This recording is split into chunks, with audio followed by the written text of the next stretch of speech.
శ్రీ నారా లోకేష్ గారికి కృతజ్ఞతలు తెలియజేస్తూ కేంద్ర పౌర విమానయాన శాఖ మంత్రివర్యులు గౌరవనీయులు శ్రీ కింజరాపు రామ్మోహన్ నాయుడు గారిని ఈ సందర్భంగా మాట్లాడవలసిందిగా కోరుతున్నాను.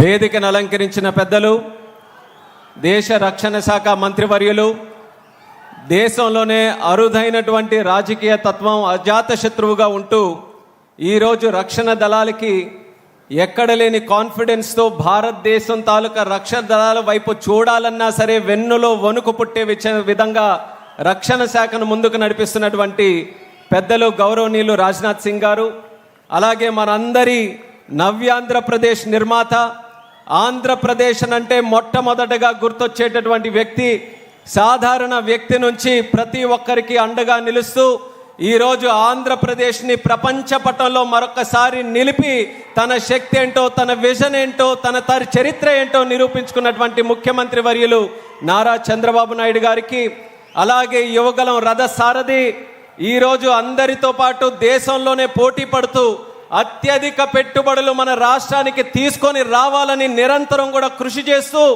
అంచెలంచెలుగా ఈ 2 సంవత్సరాల్లో లక్షల ఉద్యోగాలు మన రాష్ట్రానికి తీసుకొని వచ్చినటువంటి యువ నాయకుడు సోదరులు నారా లోకేష్ అన్న గారికి, వేదికను అలంకరించినటువంటి మంత్రివర్యులు అనగాని సత్యప్రసాద్ గారు, సత్య యాదవ్ గారు, సవితమ్మ గారు, టీజీ భరత్ గారు, అలాగే మన భారత్ ఫోర్జ్ నుంచి విచ్చేసినటువంటి మన బాబా కళ్యాణి గారు, వేదికను ఎంతోమంది అతిరథ మహారథులు అందరూ కూడా విచ్చేశారు. వాళ్ళందరితో పాటు మా అనంతపురం జిల్లా పుట్టపర్తి ప్రజానికానికి, సోదర సోదరిమణులకి, మా అక్కలకి, చెల్లెలకి, అన్నలకి, తమ్ముళ్ళకి అందరికీ కూడా మరొక్కసారి నా హృదయపూర్వకమైనటువంటి నమస్కారాలు తెలియజేసుకుంటున్నాను. ఎంతో ఆనందంగా ఉంది. గతంలో రాయలసీమ అన్నా, అనంతపూర్ అన్నా, పుట్టపర్తి అన్నా రాళ్ళు రప్పలు అనేవారు. అటువంటి అనంతపురంలో మన పుట్టపర్తిలో ఈరోజు ఫ్లైట్లు, ఈరోజు ఎంకా లాంటి ప్రాజెక్టులు, అలాగే ఇందాక అన్న చెప్పినట్టు కియా, ఒక పక్కన బుల్లెట్లు, మరొక పక్కన డ్రోన్లు తిరుగుతున్నాయనంటే పుట్టపర్తి తాలూకా రూపురేఖలు మార్చేటటువంటి ప్రభుత్వం మన ఎన్డీఏ ప్రభుత్వం అని ఎంతో గర్వంగా తెలియజేసుకుంటున్నాను. పుట్టపర్తి అనంటే మరొకటి మనకు గుర్తు వచ్చేది భగవాన్ శ్రీ సత్యసాయిబాబా గారు. ఆయన చేసినటువంటి కృషి వల్ల పుట్టపర్తి ప్రపంచంలోనే శాంతికి ఒక ఆధ్యాత్మిక కేంద్రంగా ఉంది. కానీ శాంతి కూడా 2 రకాలు. మనశ్శాంతి, ఇంటర్నల్ పీస్, అంతర్గతంగా ఉన్నటువంటి శాంతి కోసం ఆ రోజు భగవాన్ శ్రీ సత్య సాయిబాబా గారు ప్రశాంతి నిలయం కట్టి ప్రపంచంలో ఉన్నటువంటి వ్యక్తులు శాంతిని కోరుకుంటూ వస్తే దానికి ఒక కేంద్రంగా పుట్టపర్తిని చేశారు. ఆ శాంతి మనశ్శాంతితో పాటు మరొక శాంతి కూడా ఉంది, శాంతి భద్రత. ఆ శాంతి భద్రత కోసం మరొక్కసారి మళ్ళీ మన పుట్టపర్తిని ఎదుర్కొంటూ వస్తూ దేశంలో శాంతి భద్రతను నిర్వర్తించడానికి advanced medium combat fighter jet aircraft మళ్ళీ మన పుట్టపర్తిలోనే ఈరోజు ఒక కేంద్రంగా, ఆధునికత కేంద్రంగా, సాంకేతికత కేంద్రంగా ఈ పుట్టపర్తిలో జరగడం అనేది ఎంతో చరిత్రాత్మకమైనటువంటి కార్యక్రమంగా తెలియజేస్తున్నాను. ఎన్నో ప్రాజెక్టులు మనం తీసుకొని వచ్చాం. ప్రాజెక్టులు తీసుకొని రావడం ఒక కష్టపని పైన అయినా సరే కన్విన్స్ చేసుకుంటూ రాష్ట్రం అనేక రకాలుగా వాళ్ళందరికీ కూడా ఇన్సెంటివ్స్ ఇస్తూ తీసుకొని రావచ్చు. కానీ డిఫెన్స్లో ఒక ఇన్వెస్ట్మెంట్ రావాలనంటే అంత సాధారణంగా రాదు. ఎలా అయితే మన పెద్దలు ఒక పెళ్లి చేయాలనంటే 7 తరాలు ఇటు 7 తరాలు అటు చూడాలంటారో, ఒక డిఫెన్స్ ప్రాజెక్ట్, శాంతి భద్రతలకు సంబంధించిన, దేశ రక్షణకి సంబంధించిన ఒక ప్రాజెక్ట్ రావాలనంటే ఆ ప్రాంతం తాలూకా తరతరాలు అక్కడ ఉన్నటువంటి ఒక ఇన్వెస్ట్మెంట్ మోటివ్ మీద చూడాలి. కానీ ఈరోజు మన ఆంధ్రప్రదేశ్ రాష్ట్రానికి ఇంత పెద్ద ప్రాజెక్టు మన రాయలసీమకి ఈరోజు వచ్చిందనంటే తరరాత మార్చేటటువంటి చంద్రబాబు నాయుడు గారిని చూసి ఈరోజు వచ్చిందని కూడా ప్రజలందరికీ కూడా తెలియజేస్తున్నాను. ఆ యొక్క విప్లవం మన రాష్ట్రంలో మళ్ళీ ఒక బ్రాండ్గా ఆంధ్రప్రదేశ్ రాష్ట్రాన్ని తయారు చేసి ఈరోజు బ్రహ్మాండంగా ముందుకు నడిపిస్తున్నారు. ఈరోజు అనంతపూర్ని చూస్తే ఆనందంగా ఉంది. అనంతపూర్తో పాటు మా ఉత్తరాంధ్ర ప్రాంతం, మా శ్రీకాకుళం జిల్లా వరకు ప్రతి ఒక్క జిల్లాలో ఎంచుకొని అక్కడ స్థానికంగా ఉన్నటువంటి బలాలేంటో చూసుకొని ప్రపంచంలో ఉన్నటువంటి ప్రాజెక్టులన్నీ మన ఆంధ్రప్రదేశ్ రాష్ట్రానికి వస్తున్నాయి. దేశంలో వచ్చే పెట్టుబడుల్లో 25.3% కేవలం ఒకే ఒక్క రాష్ట్రం మన ఆంధ్రప్రదేశ్ రాష్ట్రంలోనే వస్తుందనంటే డబుల్ ఇంజిన్ సర్కార్, ప్రధానమంత్రి గారు నరేంద్ర మోదీ గారు చంద్రబాబు నాయుడు గారు అలాగే పవన్ కళ్యాణ్ గారు వీళ్ళు ముగ్గురు తాలూకా కలయికతో నడుస్తున్నటువంటి డబుల్ ఇంజిన్ సర్కార్ ఎంత వేగంగా బలంగా పనిచేస్తుందో ప్రజలు మరొక్కసారి గమనించాలని కూడా ఈ సందర్భంగా తెలియజేసుకుంటున్నాను.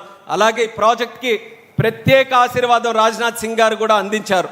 ఆయన చేతుల్లో ఉన్నటువంటి ప్రాజెక్ట్ ఇప్పుడే అన్న చెప్పినట్టు చంద్రబాబు నాయుడు గారు రిక్వెస్ట్ చేస్తే ఆ రిక్వెస్ట్ చేసిన తర్వాత మరి భరత్ గారు కానివ్వచ్చు, మన అధికారులు కానివ్వచ్చు, అలాగే ఒక పక్కన నేను కూడా దీనికోసం ప్రయత్నం చేస్తూ ఎప్పుడు మేము వెళ్ళి సార్ యాంకా ప్రాజెక్ట్ మీరు ఎక్కడ పెట్టాలన్నా మొట్టమొదటిగా మా ఆంధ్రప్రదేశ్ డిసైడ్ చేయండి, మా పుట్టపర్తిలో మీరు పెట్టండి, అక్కడ మాకు కూడా ఒక ఎయిర్పోర్ట్ ఉంది, దానికి సంబంధించి ఎయిర్ స్పేస్ తాలూకా ఏ కార్యక్రమం ఉన్నా సరే మా వంతు మేము ఫుల్ ఫ్లెడ్జెడ్గా సపోర్ట్ చేస్తామని చెప్తే ఆయన కూడా చాలా పాజిటివ్గా తీసుకొని మరొక ప్లేస్ని కూడా ఎక్కడా రానివ్వలేదు. కొన్ని సందర్భాల్లో కేంద్ర ప్రభుత్వం కూడా కొన్ని ఆప్షన్స్ పెట్టుకుంటాయి. ఉత్తర భారతంలో అయితే ఇది, లేకపోతే ఈస్ట్లో వెస్ట్లో ఇలా పెట్టుకోవాలని అంటే కొన్ని నగరాలు, కానీ సింగిల్ షాట్గా రైట్ రాయల్గా మన రాయలసీమలో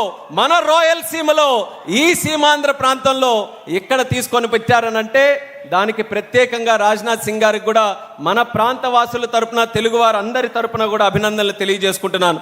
ఒక పక్కన యాంకరా ప్రాజెక్ట్, దానితో పాటు కొన్ని డిఫెన్స్ ప్రాజెక్ట్స్, దీనితో పాటు మా మంత్రాలయానికి సంబంధించినటువంటి డ్రోన్ ప్రాజెక్ట్ కూడా ఈరోజు కర్నూలులో మన రాయలసీమలో రావడం ఎంతో ఆనందంగా ఉంది. మొట్టమొదటగా కేంద్ర మంత్రిగా అయిన తర్వాత ఆంధ్రప్రదేశ్ రాష్ట్రంలో ఏదో ఒక కార్యక్రమం మినిస్ట్రీ ఆఫ్ సివిల్ ఏవియేషన్ నుంచి చేయాలని చంద్రబాబు నాయుడు గారితో డిస్కస్ చేస్తే ఆ రోజు డ్రోన్స్ మన భారతదేశానికి, ప్రపంచానికి టెక్నాలజీలో ఫ్యూచర్ డ్రోన్స్, అలాంటి డ్రోన్స్కి మనది క్యాపిటల్ కావాలని చెప్పి ఆ డ్రోన్ సమ్మిట్ని విజయవాడలో మొట్టమొదటిగా మనం ఆర్గనైజ్ చేసుకున్నాం. ఆ రోజు డ్రోన్స్ సంబంధించినటువంటి కంపెనీలన్నీ కూడా వచ్చి వాళ్ళ ప్రాజెక్ట్స్ ఎక్స్ప్లెయిన్ చేస్తే చంద్రబాబు నాయుడు గారు కూడా ఈ ఇండస్ట్రీ మీద విశ్వాసంతో దేశంలో మొట్టమొదటిసారి డ్రోన్ సిటీ ప్రకటించింది కూడా మన ఆంధ్రప్రదేశ్, మన ముఖ్యమంత్రి చంద్రబాబు నాయుడు గారు. అది కూడా ఎక్కడ రావాలనంటే మన కర్నూలులో ఓర్వకల్ నోడ్లో రావాలని చెప్పి ఆ రోజే నిర్ణయం తీసుకున్నారు. ఈరోజు 6 బ్రహ్మాండమైనటువంటి కంపెనీలు డ్రోన్స్కి సంబంధించి కూడా ఇక్కడ వస్తున్నాయి. వాళ్ళకి ఎప్పుడు కూడా ఒక ప్రాబ్లం ఉండేది, మ్యానుఫ్యాక్చరింగ్ చేస్తున్నారు కానీ డ్రోన్స్ టెస్టింగ్ ఫెసిలిటీ ఎక్కడ కూడా లేదు. అందుకనే వాళ్ళను కూడా కర్నూలు ఎయిర్పోర్ట్తో కనెక్ట్ చేస్తూ first time in the country sand box facility, drone testing కూడా మన ఆంధ్రప్రదేశ్లో కర్నూలు ఎయిర్పోర్ట్లో ఈ యొక్క డ్రోన్ సిటీని కనెక్ట్ చేసుకుంటూ మొదటిసారి మనం చేయబోతున్నాం. భవిష్యత్తులో డ్రోన్ శక్తి మిషన్, ఎందుకనంటే ప్రధానమంత్రి నరేంద్ర మోదీ గారికి కూడా ఇది చాలా ఫేవరెట్ అండ్ ఇంపార్టెంట్ సబ్జెక్ట్. అందుకనే డ్రోన్ శక్తి మిషన్ ప్రొడక్షన్ లింక్డ్ ఇన్సెంటివ్తో పాటు రీసెర్చ్ లింక్డ్ ఇన్సెంటివ్ దీనికి తయారు చేసి ఒక మంచి పథకం కూడా కేంద్ర ప్రభుత్వం నుంచి తయారు చేస్తున్నాం. దాంట్లో డ్రోన్స్కి సంబంధించి భవిష్యత్తులో పెట్టుబడులు పెట్టడానికి ఎన్నో అవకాశాలు ఉన్నాయి. సో ఆ కార్యక్రమం కూడా మా మినిస్ట్రీ దగ్గర నుంచి చేస్తున్నాం. ఈరోజు ఆంధ్రప్రదేశ్ రాష్ట్రం అవకాశాల ఆంధ్రప్రదేశ్గా, పెట్టుబడుల ఆంధ్రప్రదేశ్గా ఈరోజు మారుతున్న సందర్భంలో నాకెంతో గర్వంగా ఉంది. దానికి ఈరోజు కేంద్ర మంత్రిగా పనిచేసే అవకాశం మరి పెద్దలు చంద్రబాబు నాయుడు గారి ఆశీస్సులతో, అలాగే మోదీ గారి తాలూకు ఆశీస్సులతో, ప్రజల తాలూకు ఆశీస్సులతో, అలాగే నాన్నగారు ఎర్రన్నాయుడు గారి ఆశీస్సులతో ఈరోజు అత్యంత చిన్న వయసులో ఒక క్యాబినెట్ మినిస్టర్గా తెలుగుదేశం పార్టీ నుంచి, తెలుగు గడ్డ నుంచి ఈరోజు క్యాబినెట్లో ఒక అవకాశం నాకు కలిగిందనంటే మరి చంద్రబాబు నాయుడు గారికి ప్రత్యేకమైనటువంటి ధన్యవాదాలు ఈ సందర్భంగా తెలియజేసుకుంటున్నాను. యువతకి ఏ రకంగా ప్రోత్సహిస్తారనడానికి మొట్టమొదట పెద్దపీట వేసింది చంద్రబాబు నాయుడు గారు. అలాంటి యొక్క మినిస్ట్రీ ద్వారా మన రాష్ట్రానికి ఎన్నో విధాలుగా ముందుకు నడిపించాలని మా వంతు కూడా కృషి చేస్తున్నాం. ఎయిర్పోర్ట్లు అదనంగా నిర్మించాలని, కనెక్టివిటీని ప్రోత్సహించాలని ఈరోజు మనకున్న ప్రధానమైన 3 ఎయిర్పోర్ట్లు వైజాగ్, అలాగే విజయవాడ, అలాగే తిరుపతి, ఈ 3 కేంద్రాల నుంచి కూడా ఇంటర్నేషనల్ ఫ్లైట్ స్టార్ట్ చేయాలని ఎంతో కాలం నుంచి కృషి చేస్తూ విశాఖపట్నం నుంచి అబుదాబికి ఫ్లైట్ స్టార్ట్ చేశాం. సింగపూర్ చంద్రబాబు నాయుడు గారు వెళ్ళిన తర్వాత తిరిగి వచ్చి ఫోన్ చేసి ఎట్టి పరిస్థితుల్లో విజయవాడ సింగపూర్ స్టార్ట్ చేయాలనంటే 100 రోజుల్లో విజయవాడ నుంచి సింగపూర్ కూడా ఫ్లైట్ వేశాం. రాయలసీమ తిరుపతి కేంద్రంగా ఎంతో కాలం నుంచి ఎదురు చూస్తున్నారు ఇంటర్నేషనల్ కనెక్టివిటీ కావాలని. అతి త్వరలోనే తిరుపతి నుంచి కువైట్ కూడా ఫ్లైట్ వేసి రాయలసీమ కూడా ప్రపంచ పటంలో పెడతామని ఈ సభాముఖంగా తెలియజేస్తున్నాను. అదనంగా కనెక్టివిటీ కూడా ఇస్తాం. 2023 నుంచి 24 సంవత్సరంలో రాష్ట్రంలో సుమారు 52 మంది ప్రయాణికులు ఉండేవారు. అది మన ప్రభుత్వం వచ్చిన తర్వాత, ఎన్డీఏ ప్రభుత్వం వచ్చిన తర్వాత 24, 25లో ఆ 52 కాస్త 59 లక్షల మంది ప్రయాణికులకి తయారు చేశాం. మళ్ళీ ఈ సంవత్సరంలో, గడిచిన సంవత్సరంలో 59 నుంచి 62.3 లక్షల మందికి ప్రయాణికులను మన రాష్ట్రంలో మనం తయారు చేసుకున్నాం. అంటే అంచెలంచెలుగా ఎయిర్ ట్రావెలర్స్ కూడా మన రాష్ట్రంలో పెరుగుతున్నారు. మళ్ళీ భవిష్యత్తులో మరింత పెరగడానికి మినిస్ట్రీ ఆఫ్ సివిల్ ఏవియేషన్ నుంచి పూర్తి సహాయ సహకారాలు అందిస్తాం. రాయలసీమకి ప్రత్యేకంగా ఒక వెనుకబడినటువంటి ప్రాంతంగా ఎంతో కాలం నుంచి ఇక్కడ ముద్ర వేశారు, మా ఉత్తరాంధ్రకు కూడా అలాగే ముద్ర వేశారు. కానీ ఈరోజు పెద్ద పెద్ద నగరాలు మనల్ని చూసి అసూయ పడుతున్నాయి. ఎక్కడ గూగుల్ లాంటి ఇన్వెస్ట్మెంట్ శాన్ ఫ్రాన్సిస్కో వదిలి విశాఖపట్నం నది ఒడ్డున, మన బీచ్ ఒడ్డున అక్కడ పెడుతున్నారనంటే మా ఉత్తరాంధ్రకి ఎలా ఇన్వెస్ట్మెంట్స్ తీసుకొని వస్తున్నారనడానికి అదొక ఉదాహరణ. ఈరోజు ఎన్నో ప్రాజెక్ట్స్ మన రాయలసీమలో కూడా చేశాం.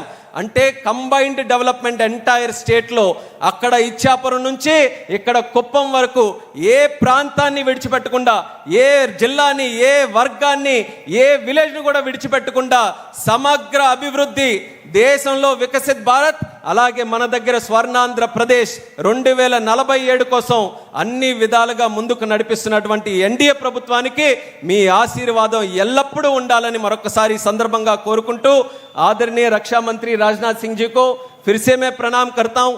आपके आशीर्वाद से इतना बड़ा प्रोजेक्ट हमारे यहाँ पे आया है और हमारे तरफ से खास करके मिनिस्ट्री ऑफ सिविल एविएशन जो हम मानते हैं, मैं अपने मिनिस्ट्री में भी बोलता हूं कि हम छोटे भाई हैं मिनिस्ट्री ऑफ डिफेंस के लिए. डिफेंस में कोई भी एडवांसमेंट होता है तो उसका सीधा लाभ सिविल एविएशन को मिलता है. तो इसलिए आज इतना बड़ा फाइटर जेट का प्रोजेक्ट, हमें जरूर विश्वास है इसका कहीं ना कहीं एक लाभ तो हमारे सिविल एविएशन को भी होगा. और खास करके ये हमारे आंध्र प्रदेश में, हमारे रायलसीमा हुआ, इसके लिए बहुत बहुत आभारी हैं आपके और केंद्र सरकार के. वैसे मैं मंत्री तो भारत सरकार का हूं, बट यहाँ पे लोकल बॉय हूं, तो यहाँ पे मेरे को ये स्टेट का भी रिप्रेजेंट करना है. तो ये लोगों के तरफ से केंद्र सरकार से फिर से धन्यवाद देते हुए, खास करके राजनाथ सिंह जी को भी धन्यवाद देते हुए, అందరికీ కూడా మరొక్కసారి నా హృదయపూర్వకమైనటువంటి నమస్కారాలు తెలియజేసుకుంటూ మీ అందరి దగ్గర సెలవు తీసుకుంటున్నాను. జై హింద్, జై భారత్.